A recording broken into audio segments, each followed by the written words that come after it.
Kansara DTV news ગુજરાતીમાં આપનું સ્વાગત છે। નજર કરીએ આજના મુખ્ય સમાચારો। પેટ્રોલ અને ડીઝલના ભાવ હવે ટ્રાન્સપોર્ટ જગત માટે ચિંતાનો વિષય બન્યા છે। છેલ્લા 10 દિવસમાં ઈંધણના ભાવમાં વારંવાર વધારો થતા પરિવહન ખર્ચ વધી રહ્યો છે, જેના કારણે સામાન્ય જનતા પર પણ પરોક્ષ અસર પડવાની શક્યતા વ્યક્ત કરવામાં આવી રહી છે।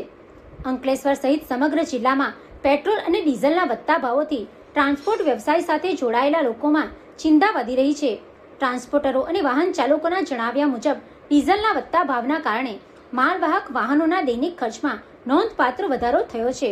ટ્રાન્સપોર્ટ વ્યવસાયકારોનું કહેવું છે કે જો આગામી દિવસોમાં પણ ભાવ વધારો ચાલુ રહેશે તો પરિવહન વ્યવસાય ચલાવવો મુશ્કેલ બની શકે છે।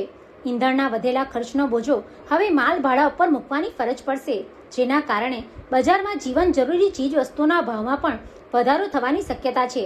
શાકભાજી, અનાજ, દૂધ, ફળો સહિત રોજિંદા ઉપયોગની વસ્તુઓના પરિવહન ખર્ચમાં વધારો થતાં સામાન્ય ગ્રાહકોને મોંઘવારીનો વધુ સામનો કરવો પડી શકે છે। આર્થિક નિષ્ણાંતોના મતે ઈંધણના ભાવ વધારાની સીધી અસર પરિવહન વ્યવસ્થા પર પડે છે અને તેની અસર ધીમે ધીમે દરેક ક્ષેત્રમાં જોવા મળે છે। ઉદ્યોગો માટે કાચા માલની હેરફેર ખર્ચાળ બનતા ઉત્પાદન ખર્ચમાં પણ વધારો થવાની શક્યતા વ્યક્ત કરવામાં આવી રહી છે। ટ્રાન્સપોર્ટ વ્યવસાયકારોએ સરકાર સમક્ષ ઈંધણના ભાવ ઉપર નિયંત્રણ લાવવા તેમજ ટ્રાન્સપોર્ટ ક્ષેત્રને રાહત મળે તેવા પગલાં ભરવાની માંગ ઉઠાવી છે। એમાં અસર તો એવી ને કે જો ટ્રાન્સપોર્ટના બિઝનેસ પર અમને જે ટ્રાન્સપોર્ટવાળાની ગાડીઓ ચાલે જ ને એ લોકોને ટોટલ લોસ છે।